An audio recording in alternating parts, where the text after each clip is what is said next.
আইন তার নিজস্ব গতিতে চলা উচিত। আইন তার নিজস্ব গতিতে চলতে আমাদের করিমগঞ্জের মাননীয় এসপি মহাশয় যথেষ্ট ভাবে সময় সময় চেষ্টা করে যাচ্ছেন। আজকের হাজারের মুক্তি তার প্রমাণ। দেখেন, গণতন্ত্র এমন একটা জিনিস, গণতন্ত্রে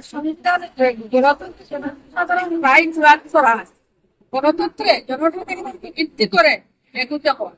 কেউ যদি মনে করে প্রশাসনের ভিত্তি করে সে গণতন্ত্র মসনদ করবে, এটা সম্পূর্ণ ভুল ধারণা। তো আমি বলবো যে আজকের দিনে আমার আসামের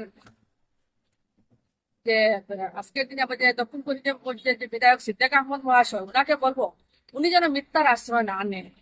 দেখেন, মিথ্যাকে ছড়িয়ে দেওয়া যায় কিন্তু প্রতিষ্ঠিত করা যায় না। তো আজকে উনি মিথ্যাকে ছড়িয়ে দিয়ে একটা বিরাট একটা পদক্ষেপ নিতে চাইছিলেন, কিন্তু সেটা ওনার পক্ষে সম্ভব হয়নি।